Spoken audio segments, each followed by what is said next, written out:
Karur latex ഫാക്ടറിയുടെ പ്രവർത്തനം നിർത്തിവെക്കണമെന്ന് Mani C Kappan MLA ആവശ്യപ്പെട്ടു. പൊല്യൂഷൻ കൺട്രോൾ ബോർഡിന്റെ അനുമതിയില്ലാതെയാണ് ഫാക്ടറി പ്രവർത്തിക്കുന്നത്. സർട്ടിഫിക്കറ്റ് നേടാതെ പ്രവർത്തനം മുന്നോട്ട് കൊണ്ടുപോകുവാൻ യാതൊരു കാരണവശാലും അനുവദിക്കുകയില്ലെന്ന് MLA പറഞ്ഞു. ഒരുപാട് കുടുംബങ്ങൾ വസിക്കുന്ന ഒരു സ്ഥലമായത്. ഇവിടെ ഈ ഫാക്ടറി വന്ന് പ്രവർത്തനം തുടങ്ങിയ ശേഷം പൊല്യൂഷൻ കൺട്രോൾ ബോർഡിൻ്റെ ലൈസൻസ് ഇല്ലാതെ ഇവിടെ വന്ന് തുടങ്ങിയ ഫാക്ടറി ഇന്ന് പൂട്ടിക്കണമെന്ന് പറഞ്ഞിട്ടുണ്ട്. ഇത് നേരത്തെ തന്നെ കംപ്ലയിൻറ്റ് കൊടുത്തിട്ട് നാട്ടുകാരുടെ കംപ്ലയിൻറ്റിൻ്റെ അടിസ്ഥാനത്തിൽ RDOയുടെ നിർദ്ദേശപ്രകാരം മുനിസിപ്പൽ ഓഫീസേഴ്സും കൂടെ വന്ന് പോലീസും വന്ന് ക്ലോസ് ചെയ്യാൻ പറഞ്ഞതാണ്. അവർ രാത്രിയിൽ കാലങ്ങളിൽ പ്രവർത്തിച്ചുകൊണ്ടിരിക്കുക. അതുകൊണ്ട് തന്നെ ഇവിടെ നിൽക്കാൻ മേലാത്ത മണമാണ് പോകുന്നുകൊണ്ടിരിക്കുന്നത്. അപ്പം ഞാൻ കൃത്യമായി പറഞ്ഞു, പൊല്യൂഷൻ കൺട്രോൾ ബോർഡിൻ്റെ സർട്ടിഫിക്കറ്റ് എന്നെ കൊണ്ടുവന്ന് കാണിക്കാതെ തുറന്നാൽ ബാക്കി നടപടി എന്നാന്നുള്ളത് ഞാൻ പിന്നെ ഇവിടെ ഫാക്ടറി പ്രവർത്തിക്കാൻ ഇവരെ കൊണ്ട് പറ്റത്തില്ല, പ്രവർത്തിപ്പിക്കുകയാണ്.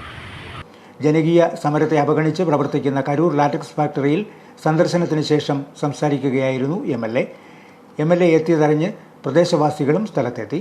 മുൻപ് പ്രതിഷേധം നടത്തിയപ്പോൾ പാലാ പോലീസ് ഉൾപ്പെടെ സ്ഥലത്തെത്തി ഫാക്ടറിക്കുള്ളിൽ കയറി പരിശോധനയ്ക്ക് ശേഷം പ്രവർത്തനം നിർത്തിവെക്കാൻ നിർദ്ദേശം നൽകിയിരുന്നു.